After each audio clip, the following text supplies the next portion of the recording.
Yo, what up? Welcome to Mo Boxing No Problem. I'm Ramirez Jr. and I am joined today with Ruben from Through the Ropes. And we also got my co-host David, Sports and Tune, joining right on the nick of time. How's it going, David? How's it going? Good, good. And we got a special guest tonight. We got a pro boxer, Jesus Ramos. How's it going, Jesus? Man, good, good. We just broke up training and I'm ready for the scenery, man. How are you guys? We're looking forward to this interview as well. Before we get started, I have a video of one of your fights. I want to get that played so people, if they aren't too familiar with Jesus Ramos, they can kind of get a feel for your fighting style. So let me go ahead and get that played.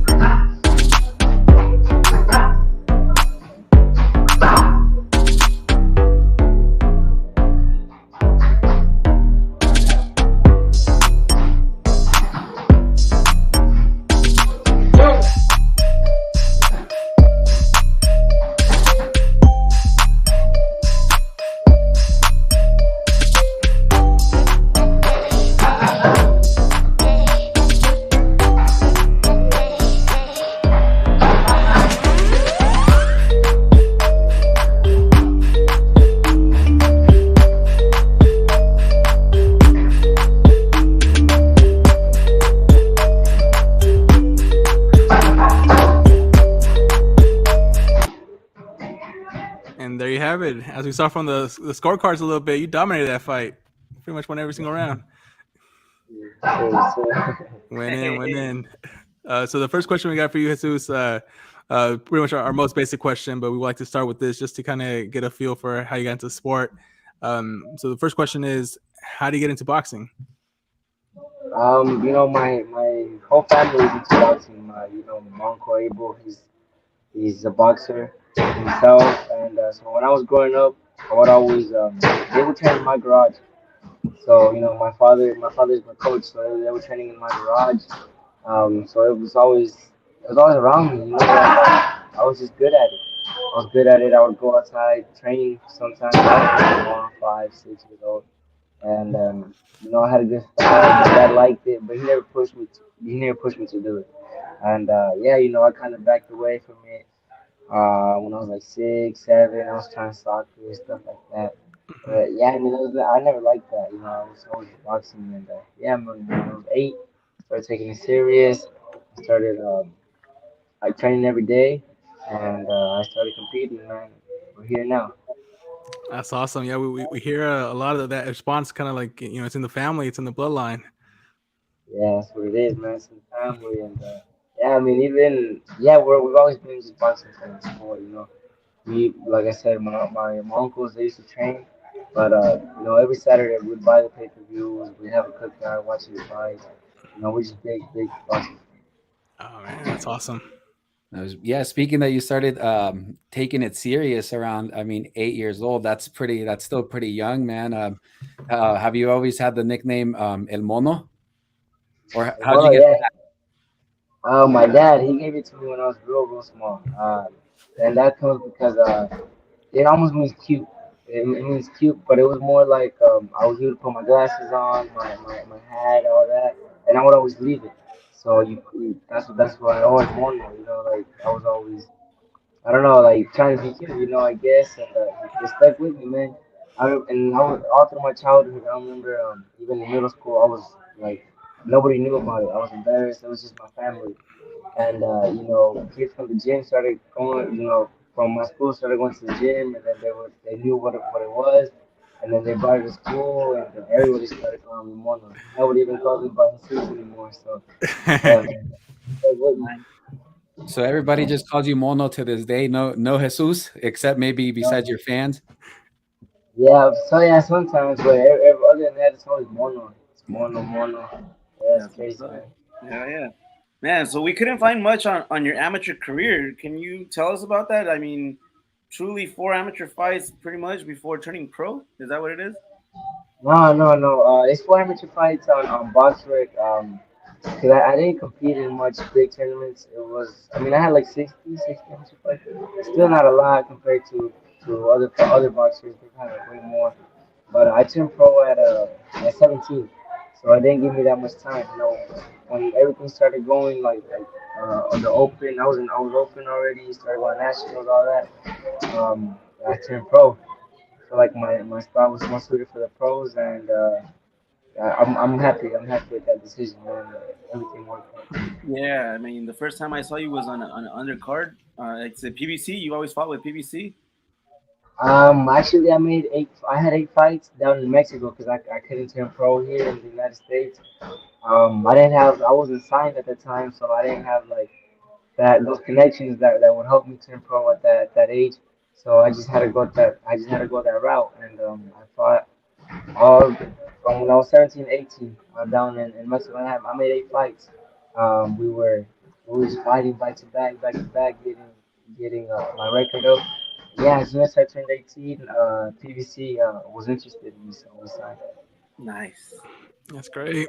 And we want to talk about your last pro fight against Luke Santa Maria, which kind of had that built-in storyline because he defeated your uncle Abel Ramos.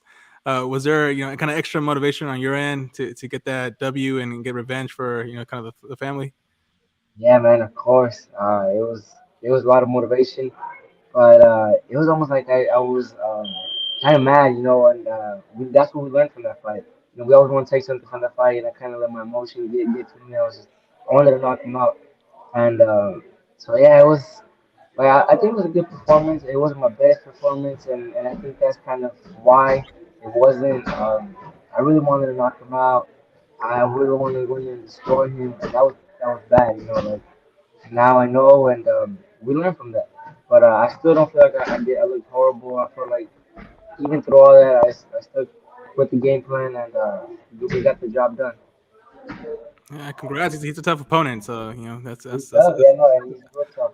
That too. He's real tough, and he knows what's doing in there. And yeah, he's a good fighter, man. No, for sure. Yeah, I was in attendance for that fight for when you and your uncle fought when he fought Santa Maria, and like I feel like when your uncle would hit him, like you could hear the shots like throughout the arena. It's like different from when you're in the live fight, like hearing the shots than other than TV, and like you could really hear like the shots he would hit in him. But switching over, like you've been fighting at 154 for a while. Do you still make that weight comfortably, or are you gonna plan to move up or stay at that weight? No, I'm saying I'm 54. I'm making it comfortably right now. I wasn't making 147 comfortably. I tried so hard to stay 147, but it was crazy, man. I was making 140, and then I couldn't make 140, my 147, and still like my body's just growing. And yeah, 154. I feel real good. I feel like I'm feeling into this weight class. I feel like it's a more realistic weight for me where I can actually stay here and win a world title. 147. I felt like I didn't have much wiggle room. I felt like any little muscle I would gain. It was gonna be impossible to cut it. And yeah, that was the case. Damn, nice. So what's next for El Mono? Do we have a return date yet? Man, we were planning on November 19th. That was a word when the Spence fought. They hadn't told us anything about if he was gonna fight Crawford or anything, but they wanted me on his undercard, on Spence undercard. But now with all of this happening, we're not sure, man. Everything's up in the air. Hopefully, I get in a fight in before December. We're getting ready for that. Um, you know, we're in the gym working hard, working on the craft. So if we get that call, we'll be ready. That's an amazing opportunity. So assuming that it does happen under the Spence and Crawford undercard, is there a particular opponent in mind that you're targeting? Right now, there hasn't been any names mentioned to me, so we'll see anybody up there if we want. We've been taking tough fights, since Javier Molina, Brian Mendoza, Vladimir Hernandez, and now Luke Santa Maria. Those are all great opponents, especially for what they had me categorized as a prospect. I think when we moved up from that, I think we're a contender now. So, I mean, the fights are just gonna get tougher and tougher from here. So. We're looking forward to that, No, to for that sure. challenge. No, for sure. Yeah. It says a lot. I mean, what's it called? What Luke Santa Maria? I mean, he has a victory over your uncle, and he had a victory over former Devin Alexander, a former world champion. And with that being said, would you say you're ready for a world title shot now, or do you still want to wait a couple more fights? I still want to wait. I don't feel like. I mean, I think if they give me a shot, I don't think I would do horrible. I think right now where I'm at, I think I could give a Jamal Charlo a run for his money right now.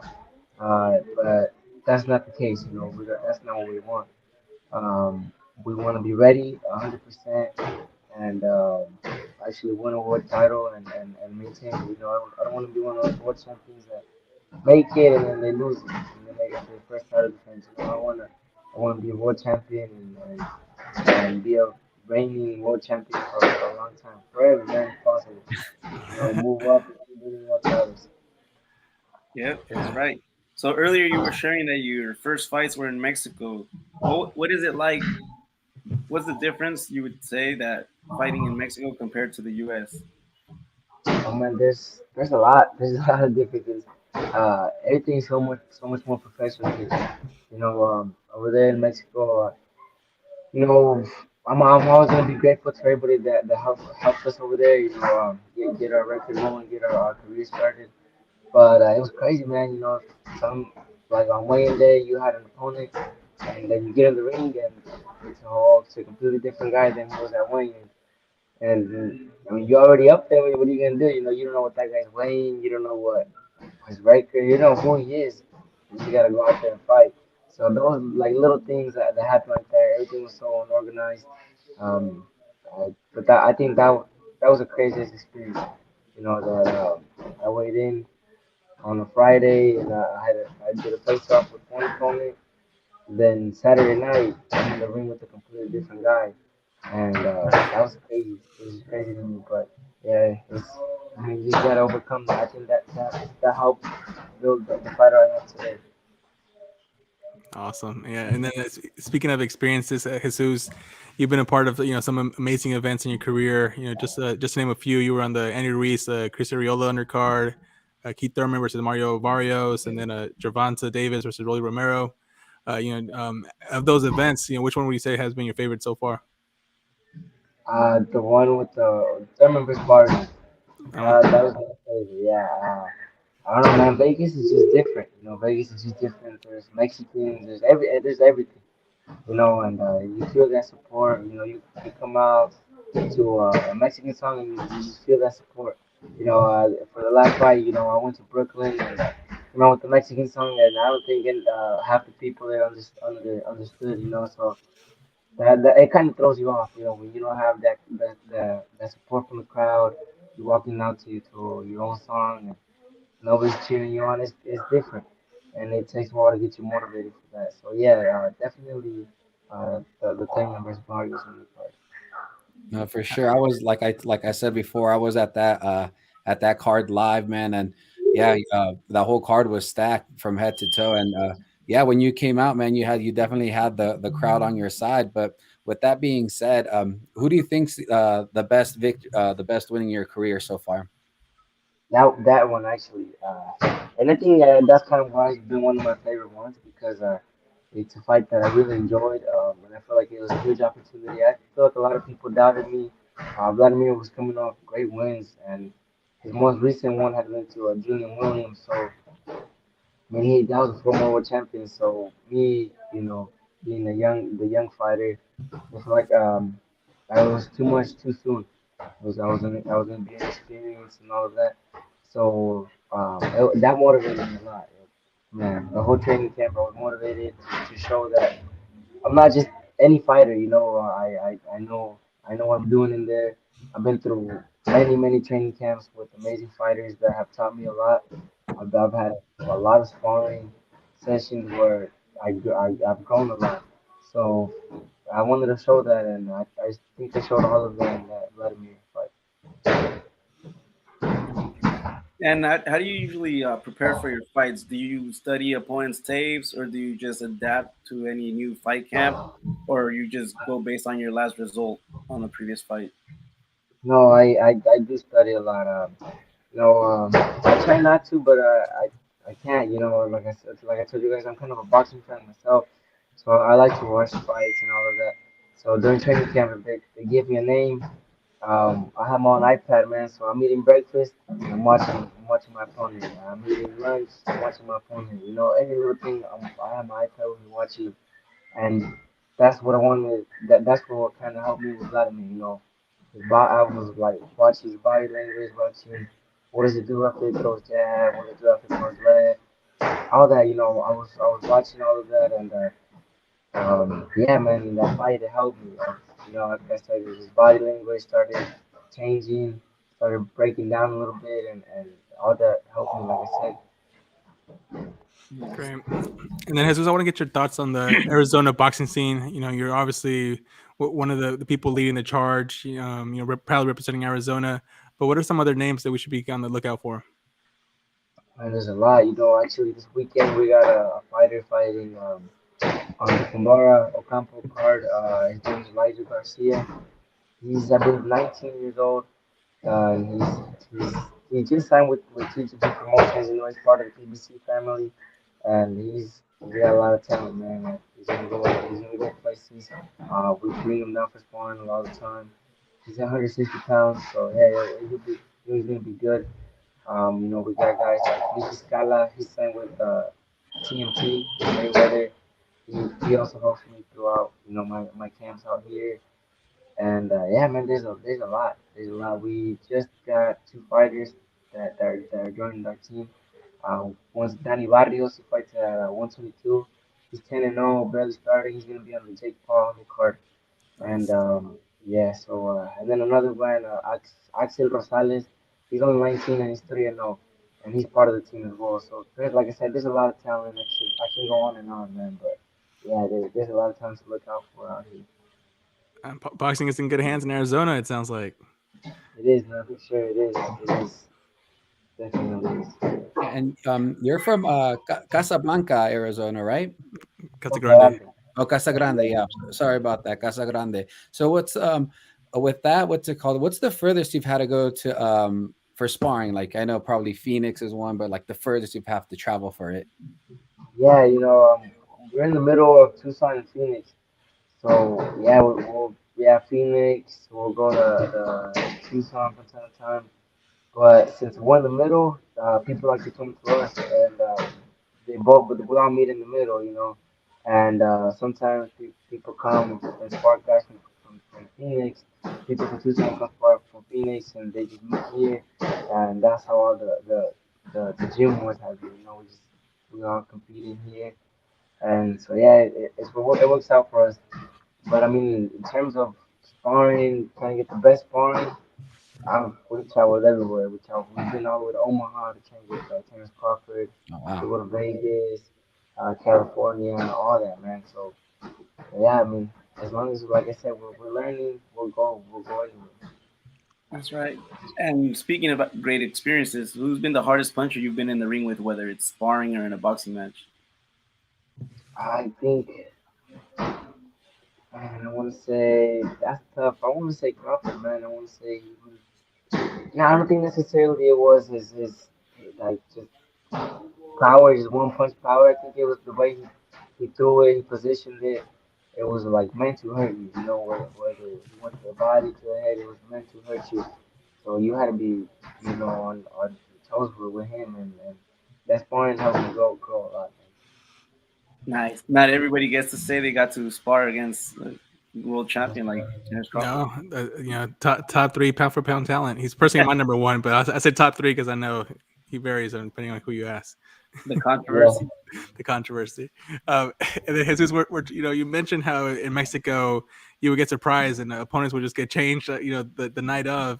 But have you ever been surprised in the ring with an opponent that actually you're preparing for and they turn out to be, better than you thought they were going to be? yeah, you know, not necessarily just better than he had to change his style. He was a lot better than what we had studied for. But we didn't take him lightly, of course. But it was Brian Mendoza. I was just moving up, and we were studying his fight with Thomas Lamana. Um, he didn't. I mean, he looked good, but he didn't look too good. And you know, once we were in there, though, his boxing game had improved, and he had improved on a lot of things. And yeah, I was watching it firsthand, so I had to make a couple adjustments and to get that victory. But yeah, that's the main guy that I felt like, okay, you got better, like we're in Hmm. there, and he made me think, okay, you got better. And I even told my dad, like, this guy is not the same that we studied for. And then, well, no, he's not. So we got to make these adjustments, and yeah, we took it round by round. Oh, for sure. Yeah. And speaking of getting better, who were some fighters who inspired you to get better? Maybe your favorite boxer, or just someone that inspired you in boxing to be better. Man, my favorite boxers were Ricardo Felipe Lopez, Marco Antonio Barrera, and Juan Manuel Marquez. Those are my top three go-tos. Those are the guys I study, and those are the ones that just motivate me to do certain things, to box a certain way. They were all smart, man. Especially, I think Barrera had a lot of tricks on his sleeve that kind of went unnoticed, but you just gotta pay attention to him. And yeah, man, that's what I love. That he was so discreet while doing it. A lot of people noticed it, but it worked for him, man. And that's why he was one of the greats. No, for sure. Yeah, I could see some Barrera and you after his losses to Junior Jones when he came back and kind of like came back repackaged and showed a lot more of his boxing ability and stuff. So for sure, Yeah. yeah, I agree with you. Yeah. And bringing it to nowadays, who would you rank in your personal pound for pound king? Oh man, that's tough. I like both Spence and Crawford. I really do, man. But I've been in the ring with Crawford, and I know what he can do. I've seen it firsthand, and I've had to deal with what he can do, and I gotta give it to him. I give it to him, and then comes the respect.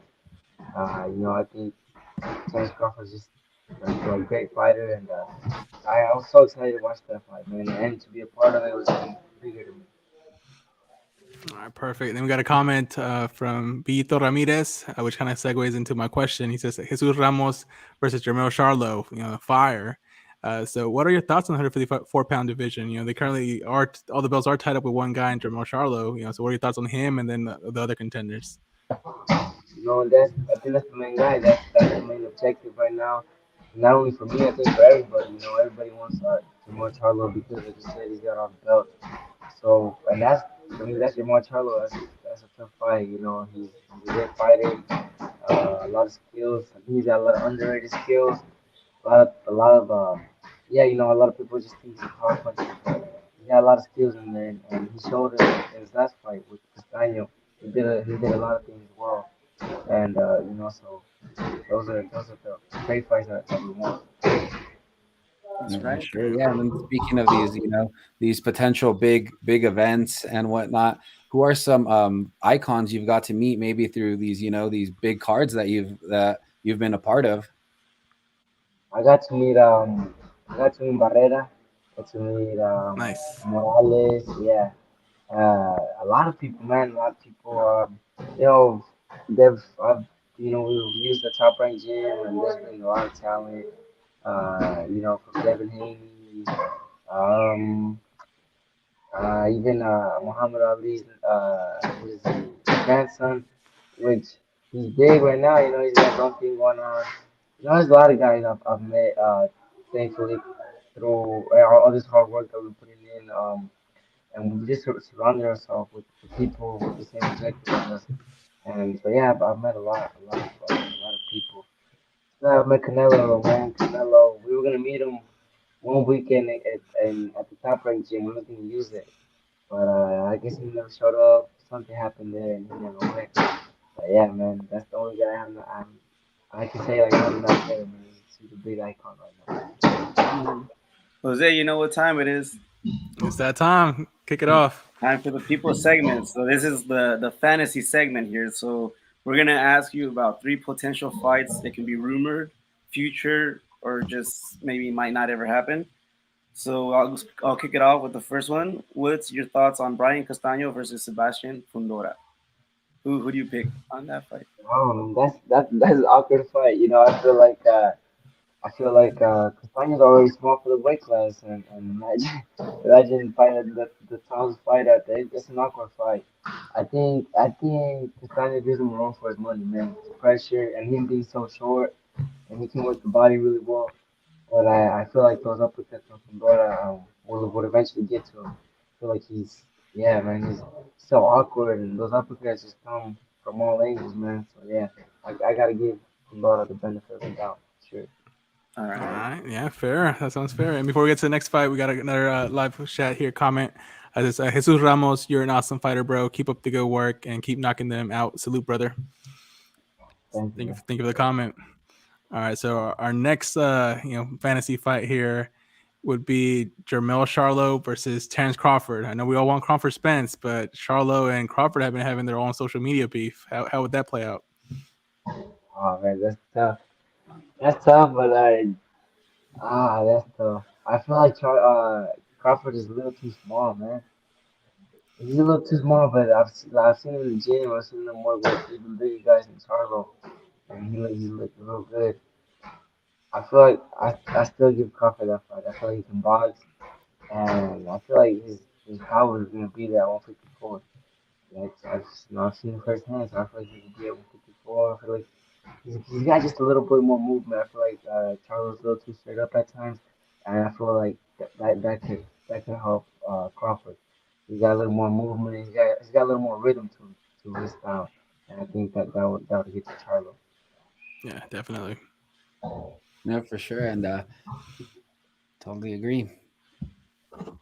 The third one goes to Ruben. And the third, the Lara and Triple G. Yep. Yeah. What do you think of the Lara and Triple G? Man, Lara still got it, man. I'll spar Lara for the Vladimir actually. Lara still has it. You know, the timing there. He's got a lot of tricks in there. And the way Triple G looked against Canelo, I feel like he looked a little too old for my liking. I feel like Lara still has the power. He's got good power, but his more of a style, man. I feel like I'd give that to Lara. I feel like it'd kind of be the same. Triple G would start off low. Lara would win the first round, and then it'd be too late for Triple G to come back. Yeah, for sure. I can see that. Does Lara still uses? I don't think Lara uses his legs how he used to, right? No, he doesn't. I mean, he's older now. He's out to the gym. That's what makes him more entertaining. He stays a lot more, and he can bang, man. This guy's got decent power, and Yeah. he's good. He I did give remember Canelo a hard time too. that, and I don't know if you. I think it was a fight before that. Lara Angulo. He was giving it to Angulo. He was Yeah, standing trading. yeah. He's good. Yeah, he's good. What you got, Jose? All right. Well, it's actually your question, huh? I did. I started off the. All right. So I guess I'll do the next one then. So now going back to you, Jesus. What are some things that you like to do outside of boxing? What are some of your interests and hobbies? We usually just spend time with family. Just out here. There's not much to do out here in Casa Grande. I do like guns, man. Like, I do like guns and cars. There's a lot of desert out here, so we'll go shooting. I have a 5.7, and I got an AK-47 and a little AR-22 rifle. So I just have three right now, but I really like them. I really like shooting. Going out to the desert, take my little siblings, and we'll shoot. We'll put some targets out there and shoot at them. Yeah, man, it's fun and it's a stress reliever, especially because I like them. I do like them a lot. So yeah, that's what I'm outside of boxing. Like you said, is my only hobby. Because other than that, if it's a Saturday night, we're watching boxing. Cook out watching boxing. So, yeah, Your uncle was telling us that he's a big family guy. Do you hang out with your uncle a lot? yeah. Of course, he lives right down the street from me. So whenever I have a cookout or anything, he'll come over.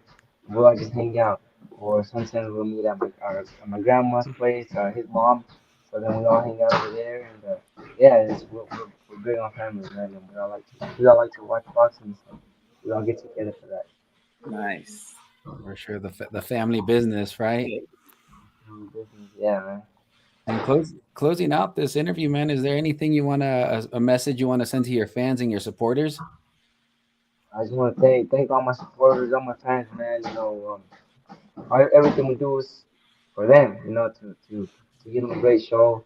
Where at the end of the day, this is the entertainment business, so this is all for them, and I appreciate their support.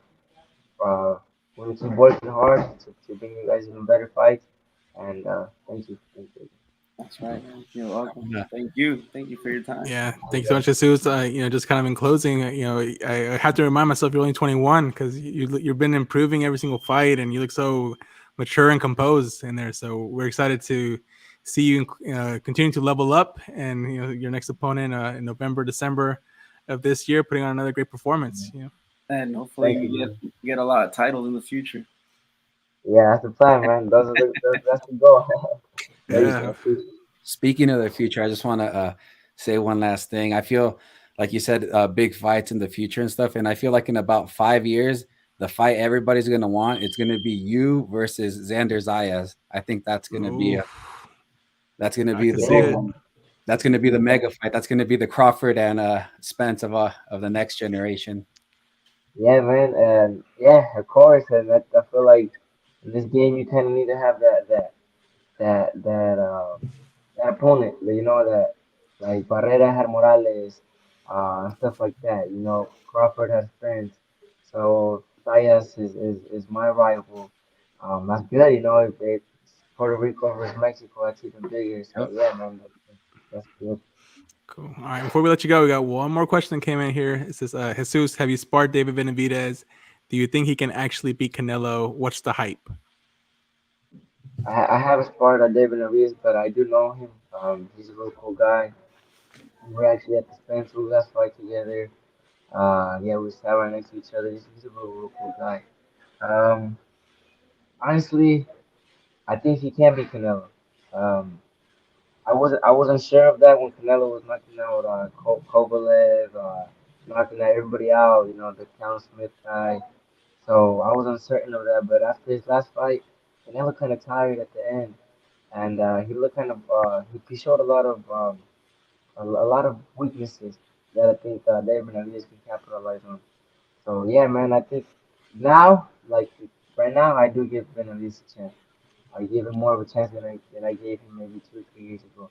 Like Benavidez is growing as a fighter as well, and I feel like now he has a better chance of beating Canelo. Yeah, Canelo has a lot of rounds. So that takes a toll on your body. Yeah, man, a lot.